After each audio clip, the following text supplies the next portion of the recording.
Hey guys, what's up? It's iFlynn here, and today we're going to be talking about Dauntless. This was a game that I picked up whenever it went into closed alpha, and needless to say, it had a lot of issues, but it's being released in about 9 days time into open beta, which means it's basically launching. So basically the same state that Warframe would be in, like, you know, it's in beta technically, and they can still add stuff to the game. Same thing is happening with Dauntless, so you're going to be able to download it, play it, all for completely free, and the monetization is mostly cosmetic items. Now, I don't think there's any like pay to win elements in Dauntless at the minute, but let's focus more on the gameplay of this video, because that is, in my opinion at least, the main attraction to Dauntless, because they've added in a lot since I played it, and they've also fixed a lot. So whenever I played it, like the network, or the Ramsgate as it's called, like the player hub, it was very, very laggy. Also, your text chat didn't work, and there was just a bunch of issues. Gameplay elements didn't work, such as just elements on your weapons, that didn't work. So there's a bunch of issues, but they have all been fixed now. Also, they've added in a bunch of new bosses for you to fight. So if you guys aren't aware, Dauntless is like the free-to-play version of Monster Hunter. Is kind of the best way to describe it. It's got its own unique theme to it, which I think is pretty cool. And it's also got its own unique monsters to it as well, which again is pretty cool. You have things like the Gnasher, which is probably one of the first bosses that you're going to fight, and the Emberman. Those bosses are, again, something unique, something you don't really see in other games. So maybe you might have seen something similar to it in Monster Hunter, because like I said, this game is heavily inspired by Monster Hunter, but for the most part, the monster designs are pretty unique, and it's pretty cool. Like, I'm watching gameplay right now. I have someone I'm watching on Twitch, and he's fighting like an invisible flying dragonfly, which is pretty cool. I don't know what that boss is, but the reason that I haven't dove too deep into Dauntless is because whenever it comes out on the 24th, it is actually going to reset all of your account progression, right? So that's why I haven't dove too deep in and got all the cool gear and stuff, but I will be doing that whenever it does get released into open beta. I'll be streaming it, helping players, doing stuff like that, and I may potentially be making beginner guides for this game if there's enough content there to warrant it, which is like my major concern with the game. Like, right now it is kind of just okay, you start your mission, you spawn into a tile set, you go and you hunt the behemoth. I feel like maybe after a while that might get rather boring, and once you've done most of the content, like you have your armor set and your weapon set that you want it, because there is a lot of different weapon types and armor sets in the game, once you get like the best stuff, or you know, just whatever you're looking to get, I feel like it might turn into the sort of same thing that we have with Warframe. Like, you have all this cool stuff, you're all dressed up, but you have nowhere to go, you know? There's no end game to it. So hopefully, whenever it does get released into open beta, I get to sort of play it and experience it a little bit more and find out what the end game is actually like.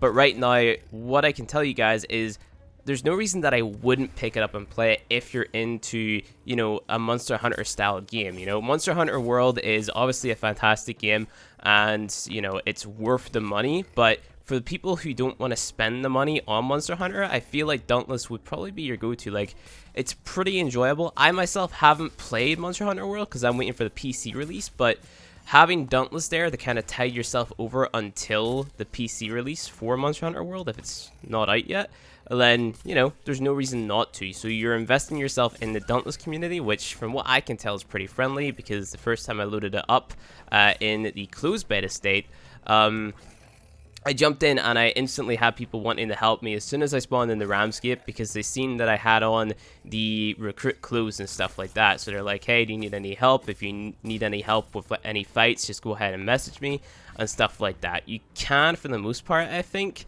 do the fight solo if you're good enough at dodging. So there is like a pretty hefty skill gap whenever it comes to this game, and there's also different ways of farming your materials as well. So you have to break parts on the monster. So let's say you're fighting the Gnasher, which is, again, like I said, the first boss. You can cut off its tail to get parts from the tail, and you can also cut off the hide to get like Gnasher hide, right? And then you use the Gnasher hide to craft Gnasher armor or Gnasher weaponry, and the Gnasher weaponry and Gnasher armor will have like different bonuses on it, right? So I believe the Nasher sword makes it so that you deal more damage to a behemoth that becomes enraged, because there's a mechanic to the behemoths that whenever you damage them enough, they actually become enraged and they deal their damage, or they do their attacks more frequently, so it becomes more of a you have to dodge a little bit faster rather than just stand and wheel on the enemy type of thing. So it's pretty cool. And then on top of that, there's also different variants of said behemoth. So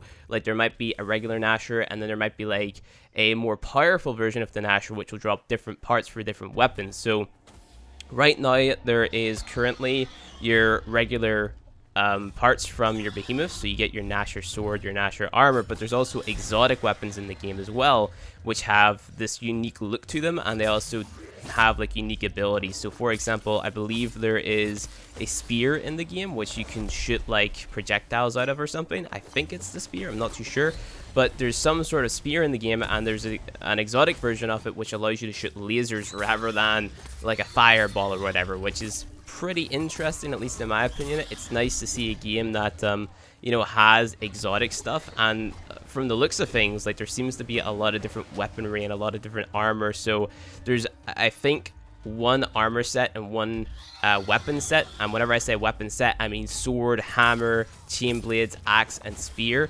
for every single boss in the game. Not too sure on the whole spear thing, because the spear was a weapon type that was added after the closed alpha, so I haven't actually got any playtimes with the spears yet. But I'm just making this video to kind of make you guys aware, hey, Dauntless is coming free to play in 9 days. There's no reason that you shouldn't pick it up and play it, and then leave your feedback on the Dauntless forums or talk about it on YouTube videos or Twitch streams, because I, for one, I'll be streaming it.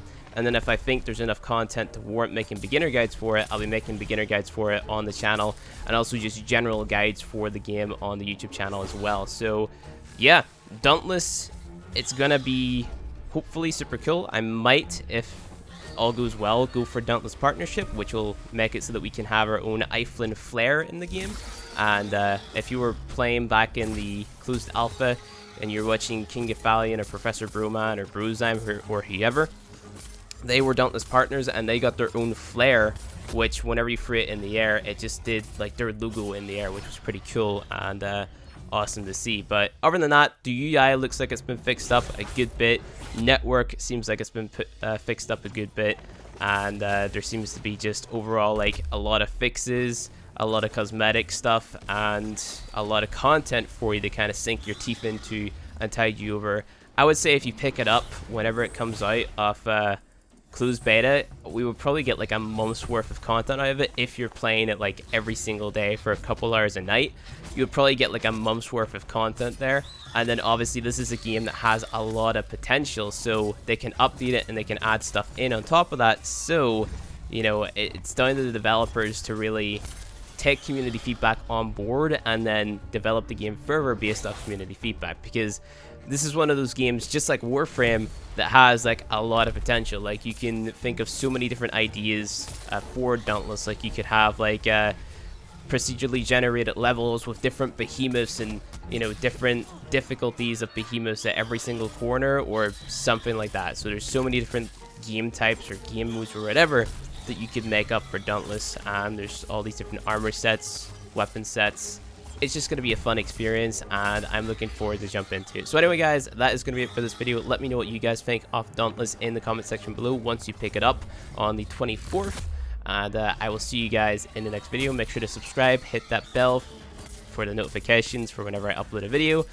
Subscribe for more Warframe videos, subscribe for Dauntless videos, and all that good stuff, and I'll see you guys in the next one.